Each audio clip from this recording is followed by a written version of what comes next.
My mission is to reduce 1% obesity rate in Malaysia. Please support us by liking and following our channel, and don't forget to share this content with your friends and your family. Indian couldn't be a competitive bodybuilder.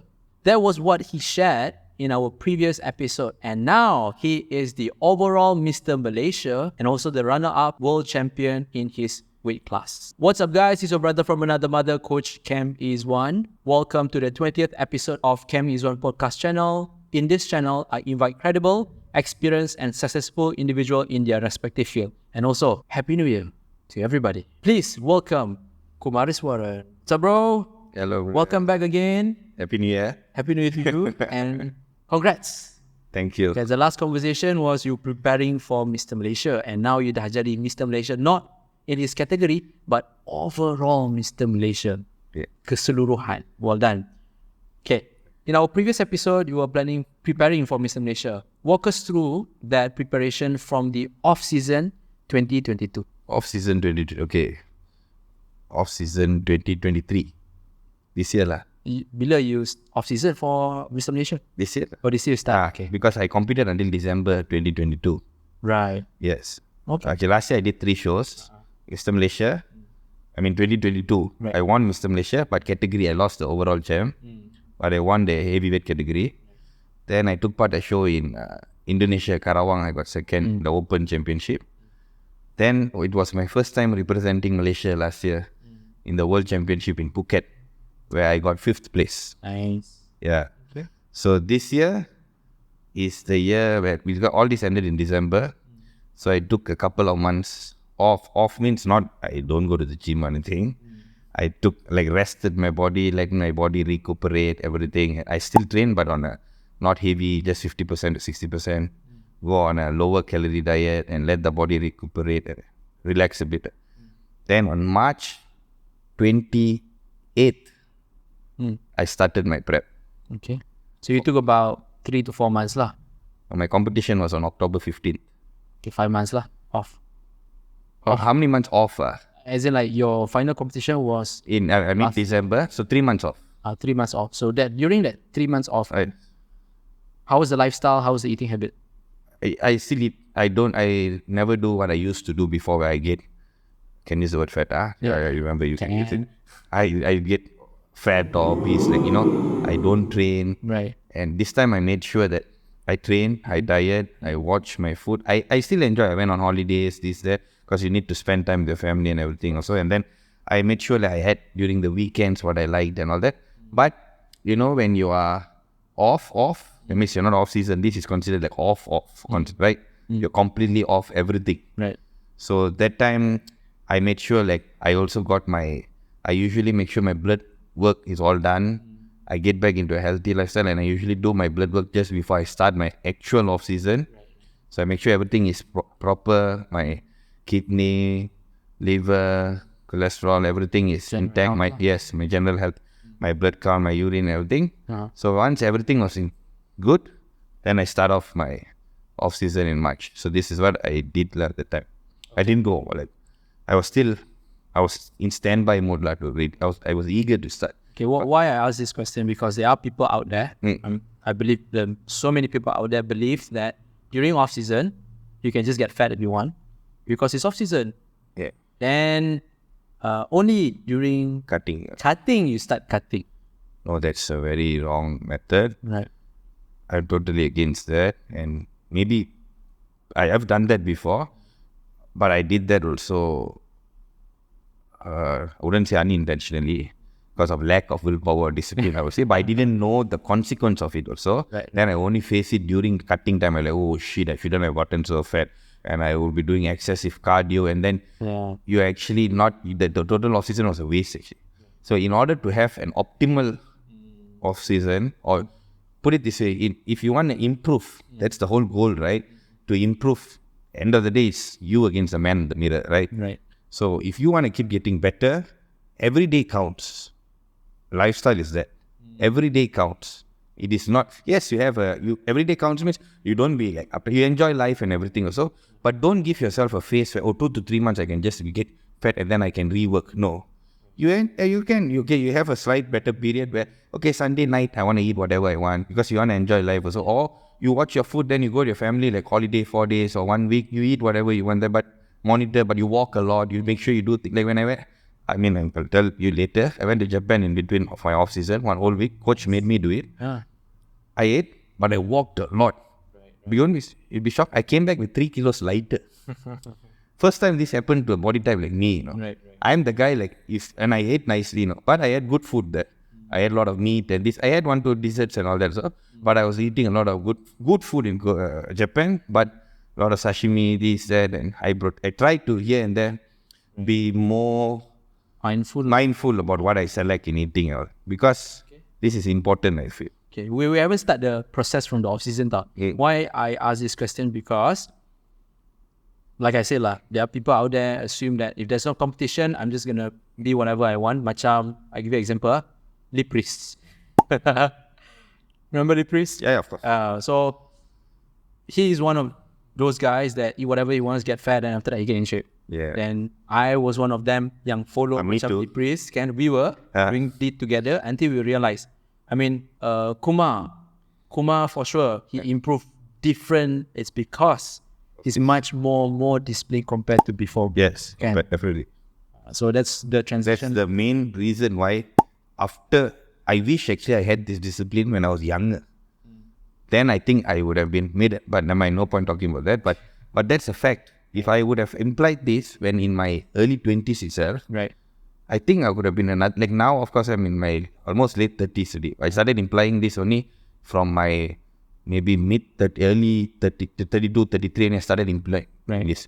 But where I really started, our peak training age was 25 to 32, like that, right? We trained together and all that. At that point, I didn't give importance to this part. Yeah. Especially that off-season shamta, I tend to get too fat. Yeah. Because you diet so hard. But the reason why you diet so hard also is because you let go too much in the off-season. So you have to go so low on carbs and do too much cardio. But whereas nowadays, I don't do this anymore. I eat very high carbs in my in-season itself. Because the body is already in a position where I have not... Easy to do. Okay. Walk us through from March. Okay, from March. Okay, this is how I started.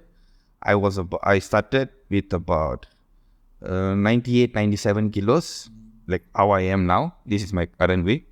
I made sure like that, and I went through my off season. I gradually, my whole off season was 19 weeks, where Coach Mike, my coach, he planned in a way 10 weeks. We did the first off season. 1 week I had a break. He told me, you go on a holiday, whatever you want to do. So I planned. I went with my wife to Japan. All that. That 1 whole week, no training, no diet, nothing. Eat whatever you want, let the body recuperate. Then come back. Another 8 weeks off season, then 10 weeks into the show, diet, cutting. This was my whole prep. So the whole prep was exactly 29 weeks from March 28 to October 15. So I plan like this. Whenever I prepare for a show, I go very, very precise. So my entire off season, it may seem like off season, but I count calories. I even count the salt I take. Right. I made sure the entire off season also, I only had 5 grams of salt a day. Only 5 grams salt a day. Water I drink as much as I want, but it's nothing less than 5 to 6 liters. Then my macros was like, I had 400 plus grams carbs a day. Nice. Close to about 300 grams of protein. Right. But fat, I didn't go too high. Even in the off season, I was about 70 grams of fat. So you see, the calorie is not very high for a 100 kilo bodybuilder, Yeah, and this time my off season, the only difference I did was, because I got some shoulder injury and as I'm getting older, so the training, I didn't do as heavy, but I emphasized more on like more volume kind of training. Okay. So I did some supersets, high reps, and it was a bit more like, so I tried to make sure like I gain whatever I gain, because it's not advisable for everybody. Let's say you're in your early 20s or mid 20s and all this, I wouldn't say this is the ideal way. Right. There you can probably go on higher calories. You can even train 4 days a week only, go 45 minutes, train heavy like how Yates did. But as I'm older now and my body type where I know I'm not very active, I'm more like as I said before, I can easily gain weight. Yeah. And I'm also the kind of person I believe that I can gain mass while doing this kind of excessive training. Right. So then I slowly went up to about 105 kilos, but pretty solid. Like my best shape ever at 105, and I was with abs, everything, and quite lean. This was my end of off season before I start diet. I want to add in dulu Kumar masa dia off season, he went up to 120. Got 120, 100. Tau. Now kita try to compare. So, wait, dulu was like 6-7 years lah kan. Off season was until 120. Now it's only until 100 lah. No, 105. 105. That's 15 kilos different. If you want to compare, wait, what do you actually gain that 15 kilos from? Okay. And I competed with lesser weight than what I compete now. Betul. That means I used to compete with sometimes 90 kilo. Now I compete with 90. Not much difference. But I believe that my body fat level is lower now. Way lower than I competed then. Which also means my muscle mass is a lot more. Because I come back, I competed. Now I step on stage with 93 kilos. You know, I'm talking about show day. That means morning of the show day when I cut water and everything. That means that's not exactly your weight also. Right. Like 2-3 days before the show with water and everything, my weight is about 94.5, 95 kilos. But back then, when I get as lean, which is nowhere close to the condition I have now, I believe, then also I was 91 kilo, but from 120 kilos, you drop down to 91, 90, and probably the condition. So if you bring down the condition, probably 88, you get it. So I have gained about at least about 6-7 kilos of good muscle, but not needed to go the off season that extreme also. Makes sense. Makes sense. Okay, so off season dah dengar dah. Now the pre-com, weeks before Mr. Malaysia. I started a 10-week diet. Coach Mike said, like, since my condition was pretty decent this time, he said I usually do 12 weeks cutting phase, but this time he told me that you can do 10 weeks, will be good enough. So I just did 10 weeks, and we just I did off season also I bought cardio though. Every day about 30 minutes cardio, but in the in season this time I did an hour cardio, but I split my training. Okay, I did how I do was I do twice only. AM training, I mean around 10 to 12 train habis. Then around evening I come back, I do like minor body part like abs or some calves, this that, and then do cardio like this. Alright. Now estimate lah agak-agak before you start the 10 weeks cutting tu, what was the body fat? Agak-agak.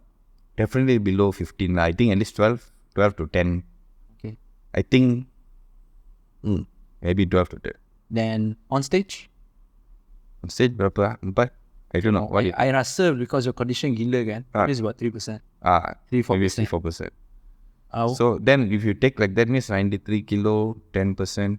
Yeah, makes sense. 105, 10.5. Correct. Must be about 12-13% like off season. Which I find is for my body type, because I retain a lot of water, so it's very hard to distinguish between water. Yeah. I generally retain more water, so I would say like I think anything below 15% is okay before. Don't need to be off season at 8%, 7%. I feel like, but if you really want to make gains also, 10 to 12% is good enough. I feel. Agree. Totally agree on that. Okay, so now kita dah dengar it's off season until his pre-com. Now, as a father and a business owner, was there any obstacles preparing towards the show? Business owner, yes, because I notice that when I prepare, right, I go into a tunnel. People don't understand that. I understand. Okay. What is it? Let me explain. Okay, what happens is you shut the entire world outside, and you are like in a tunnel. You're only focused on your goal. So like you try to not communicate with many people, or when people talk to you also, you should be less responsive. This is not because of anything, because you're so focused on what you're doing. Then the food, because you're lower in calories, and then you're training day and night. Your body is like just thinking when to recover, and your mind is all about the competition. Right. So that's how I look at it. Like when I go to bed also, I'll be thinking of the show, or I will be visualizing tomorrow's workout. Tomorrow I'm doing leg, right? I'll be already visualizing first set, second set, how many reps. I want to make sure that I complete the rep with the feel. The front squat, I must be able to feel the 8th rep as nice as how I want it to be. So it may sound a bit extreme, but this is how it is. This is how I visualize everything. Obsessed. It's a game. So obsessed until he make that things happen. Yeah. Okay. But then, as you say, you asked me, let me complete question. what happened was, as a father of business, when you get so engrossed or what you say, like obsessed over this thing, there are a lot of parts where I don't want to use the fail, but in a way, like I didn't do well as a father or as a business owner, because business owner is okay lah. The one business was running well because my wife supported, and I worked hard enough to ensure that I do my work prior to that and after that. So I make sure that that particular period, it's be able to sustain by itself. So that part I'm very good. Not bragging, but just telling that part, because I make sure like the finance part, everything, this part all I'm very good. I mean, I make sure everything is smooth sailing. So maybe not progressive in that period, but at least sustain. So I make sure like before and after that, I really put a lot of work. So that period is like, okay for this.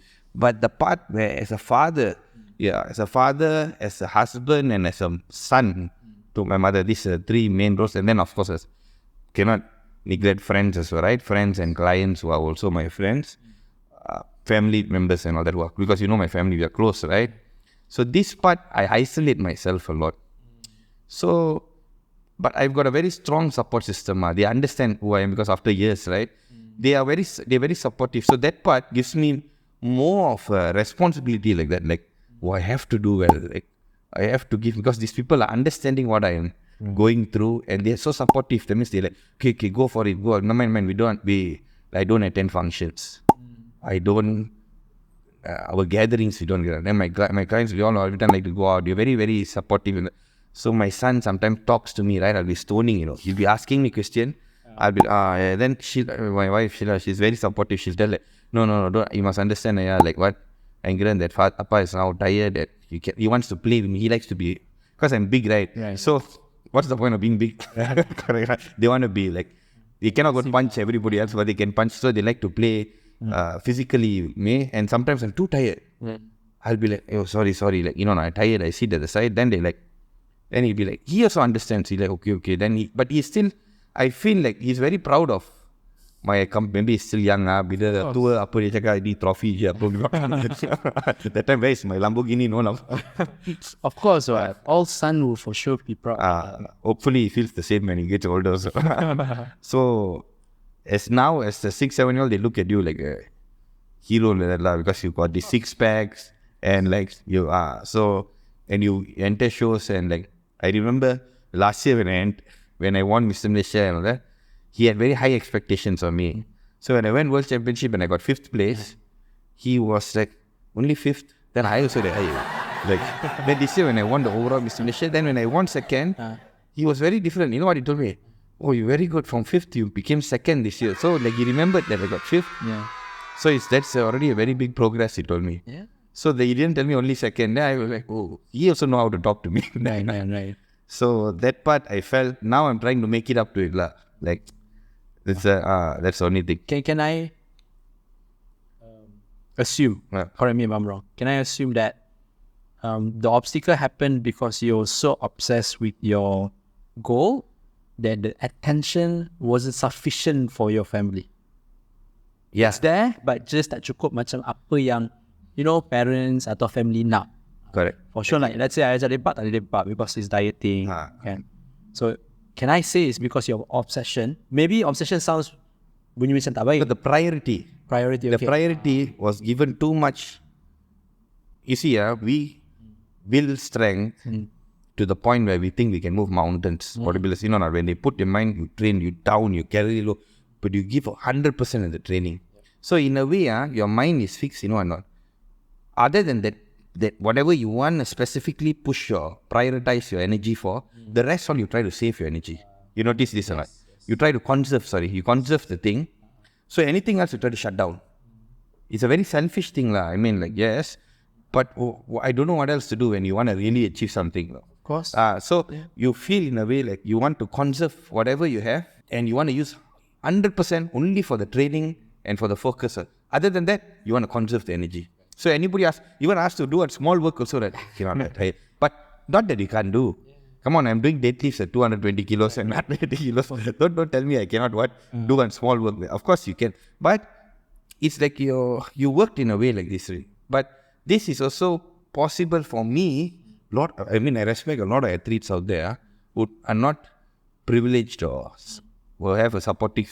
I see like some of Abang and all this I know, they go to 8 to 5 job. They have to face officers or this and that who don't give a shit about whether you are dieting or anything. The fellow don't care a damn about it. You get my job done. They have to do all that, then come in the evening and train, and then like sometimes relationships where they get into it, the girlfriend, girl will be like, what is this? What I get? Like, what do you get? And then people can question also, actually, you do so much now. What do you get out of this? I can be honest with you, Malaysia, I never even make $1,000. No cash price also. No 1,000 ringgit.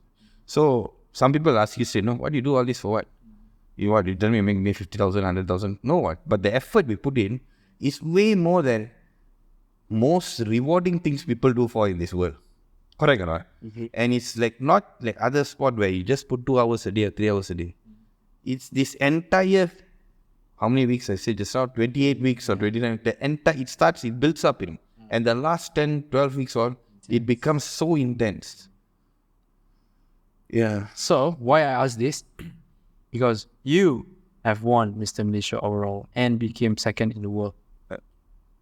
People might assume, senang je ni, boleh je buat, but they don't see the mindset view. Yeah. And for sure, if when a person becomes so obsessed with something, they'll be lacking of something else. Correct. That's why I asked this question. So you yourself share with the listener viewer what I have to sacrifice in order to. So, okay. So manalah tahu dekat orang kat luar sana, they want to be as close as possible to Kumar. So we have to be mentally prepared. Boleh tak prepare macam Kumar? Can, definitely can. Okay. Good to know that part. Now, third one. If you could add or improve for the recent competition, what would you do different?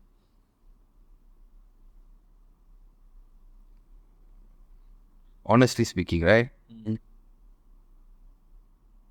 I made sure that every day when I prepare, I shouldn't step on that stage thinking that I could go back in, if let's say I was given a chance to go back in time, imagine, I always have this thing in my mind. You thought dulu, like sometimes we curi-curi makan. Yeah. Like suddenly, like, you remember, right? One time, like, I preparing with you, like, not prepared, we haven't picked a competition yet, I remember. We started prep together. Then the first morning you'll come to my house. Before that, I'll go train my client and come. You stayed with me the whole day. But before you come, sometime I'll whack one Coco Crunch. Right. With milk. You remember or not? Then you also think like, training, doing cardio, then I eat diet only. Kenapa you badan you? Then I tell you, patut. I tell you, I've been whacking the Coco Crunch in the morning every morning. Then you tell me, patut like your body not yet drop yet because you've been, I used to saying you're doing cardio with me 45 minutes, we're training every day. You should drop what? Why never drop that? I see you eating the diet food also. Then I tell you, every morning I actually Coco Crunch. Then only you said like, yeah, you remember this, right? Yeah. Then I used to do this kind of small things before when I early prep days. Then I used to think, I look at these guys like Dinesh. Dinesh all used to nail conditioning, remember? But Dinesh was like a robot like that. You remember, right? Like you tell this, he only does this. He was like with like a machine like that. Because he never liked food also. But you know not. Habis competition pun boleh makan makanan diet. Yeah. You know not. After competition can go and order Milo kosong tanpa gula. Yeah. I used to think, what for this will have diet? Correct. But our character, we are different. You used to have the thing also. Suddenly we go through it, then we get depressed. So, but this was my whole, I lost this thing already. I never had this already now. Now I got one kind of fear, guilt, that everything I do, but I got a bit too obsessed. I cannot skip one training session. I cannot skip one meal. I cannot skip one rep also. That means up to that extreme, I must finish like, do you remember not? I even the leg training every time like you feel can skip. No, and then you tell me you got 2 more reps in you. You got 2. Now I do different. Now I make sure that I push to the extreme where if like it may sound too extreme, but I feel like when they say 2 more, when I don't listen to them, like coach say 2 more, I think in my mind, if I don't hit this 2, tomorrow I won't wake up. Like it's a superstitious thing, or tomorrow when I go to extreme, my mother won't wake up. I think that extreme, like, so I make sure that you either die in the squat rack or you do that 2 reps.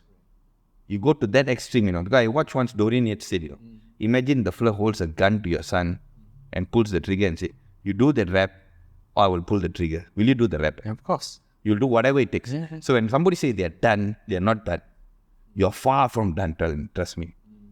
So that's how I mind play. This is what happened in this past 2-3 years when I started preparing.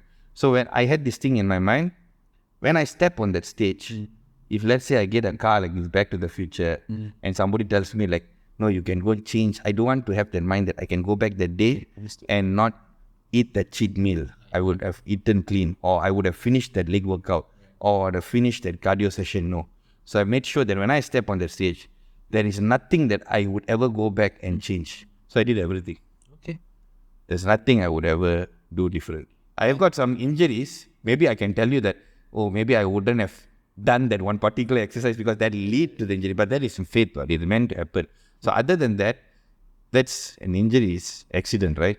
Other than that, I would say nothing. Okay, I can conclude. Kumar is very structured and consistent. Tu je harus cakap. Like as what he stated, that now it is so normal for him to not miss his food. Those days, I still remember during off season. Tak payahlah kita lepak somewhere lah. Okay, like those days lah. Then we go to a restaurant. I might eat ice cream. You go Chili's, this, that, buy that. What? Malted chocolate cake. Just eat only like. Yeah, especially during off season. Jom. Basket drop it. Okay. Those days lah. But now Kumar is Kumar, meaning that's the reason what mold him into the best. That made the difference. Yeah. So which I totally agree. Health-wise also. That's the most important. That's one of the reasons why I stopped bodybuilding. Because I tak boleh buat. But you could on-off what? I remember. I know, but when you go to an extent whereby to your level lah kan, I dah tak boleh buat. It, like what I say lah, the impact of becoming the best, it does some sacrifice. Really kan. For me, it will be my client. Correct. So, that's right. My client nampak each time habis training with Kumar, I'll be sleeping in the office. They can see me sleeping on the chair because I was too tired. And I ask myself, until when I want to do this? I start to question that part. So that's when I told Kumar, tak boleh lah Kumar, I dah tak boleh buat dah. Yeah. Dah tak larat dah. So, it's not, bukan semua orang boleh buat lah. Itu yang saya cakap, bukan semua orang boleh buat. Next question, what will be your ultimate goal in bodybuilding and what need to be done? Initially, like any other kid, I wanted to be an IFBB pro. I mean, I was delusional. I hope one day can be like Sifu lah. Sifu is my inspiration. So my goal, I still think it's possible. My goal is to accomplish and be a good bodybuilder like Sifu. But of course, the ultimate goal is to stay healthy in this sport. That's most important. When you retire, so you retire healthy and live a good life after bodybuilding career as well. That is my ultimate goal. Not just prioritize competing and being great on stage and sacrifice it, go do things stupidly. So look into bodybuilding as though, look into bodybuilding remembering one thing, there is a life after bodybuilding, and that is most important. So do whatever you want to do, be driven, work for it, everything, but always remember, bodybuilding has given me everything, but bodybuilding is not everything. There is a life beyond that, and that is most important, and that's what matters the most. That's the the word Maya, they say delusion, that this is something like that. It gives you a nice, happy desire, but it is not real. The real thing is the life beyond bodybuilding. So you make sure you secure that. Well said. Tak salah nak obsess. Yeah. Tak salah nak obsess. This is good because it somehow gives you a purpose in life and makes you very disciplined. All this, if you know how to take it positively, all this is good. But provided, end of the day, you must know the balance and draw the line where, okay, this is it. Learn how to quit when you're good at it. Like when it's time, say, okay, I had a good run. Don't get obsessed to the point you don't want to even get out of it or quit or surrender. Like that is bad. Okay. Like you see, you knew when to quit. You said, okay, this is it. You give the best. Don't try. That is wrong. Give the benefit of doubt to yourself. Go all out. Go for it. And things will work out well if you're sincere. But know the line. And when it's time, it's okay. Just wait. But nothing to prove to anyone. Until what age would you want to compete? Another maximum 2 to 3 years. That's it. You akan sampai jadi masters lah. No, I don't want to do masters. I want to be at senior category. Yeah, I'll be Masters master 40, 40 years. But I want to do open category only. Okay. Once I'm done with that, I want to retire. I want to bring down my body weight to about 85, 75 kilos. Like 80 kilos. Stay fit, healthy. I want to be light. I want to run. I want to travel the world. I want, I'm done being 100 kilos. 80 kilo is my weight. So I pernah nampak Kumar when he was 80 kilo junior lah kan. It's 70 kilos. 70 kilo. Itu lain lah. Oh, the one that we wearing jeans. Not competing bodybuilding. Oh, that one 80 plus today. Yeah. Pakai jeans, pakai baju ketat-ketat semua kan. That's 80 kilo. Memang jadi macam fitness model lah kan. Okay, one final question. Your very best advice about chasing dream to the listener and viewers out there. Chasing a dream. Because what you share here is no longer a goal to other people tau. Kalau you kata nak menang Mr. KL tu, that's a goal lah. And this is like a dream tau, the best of the best. Whatever you want, right? Don't listen to anybody who says you can't do something. You always, but have realistic, what is realistic goals? There's no such thing as realistic or unrealistic. Because some may seem realistic to you, but may be unrealistic to another. But you must also bear in mind, whatever you feel today is being achieved by somebody else. So it is being done. Correct or not? Okay. So if you feel like you want to do something, do it. Work, but make sure you put the work for it. The problem now is a lot of people have aspirations, they have dreams, but they don't do whatever it takes. You know the term, whatever it takes. Yeah. So first, you work. You must work. Don't at all think about what you want to achieve. You got a goal, right? Okay, that goal you write and keep it. Then you write like what are you'll have short milestones, right? Like short-term goals. Okay. Then the short-term goals, you list down what needs to be done to achieve. Then you forget about the goal. You focus only on what needs to be done. Right. And you focus on what needs to be done. You just work repetitively until you perfect is what needs to be done. That's all your mind should be like. And this and that. So you only focus on the work. The reward, you aim for the sky, they say, then you will fall and be short. This will come, but provided you work sincerely. Whatever it is, you work sincerely, you just keep working sincerely, you will definitely achieve something. But how sincere you're working, that's all. And don't give up. Don't suddenly go halfway and then say, I worked hard enough. And trust me, when you say that, you work the hardest in the room, there are people working a lot harder than you. So don't make that statement that I work the hardest. And also don't feel that I am not blessed, I don't have the opportunity, this, that, or because not everybody also has it. Yeah. But I believe that when you desire something really hard and you work something, things will work out for you.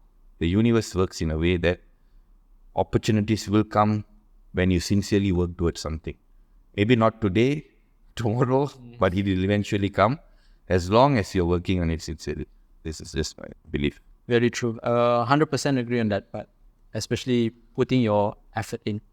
But when did you know when to stop? Meaning you keep putting the effort, you put when. Let's say I have an example. I 100 kilo.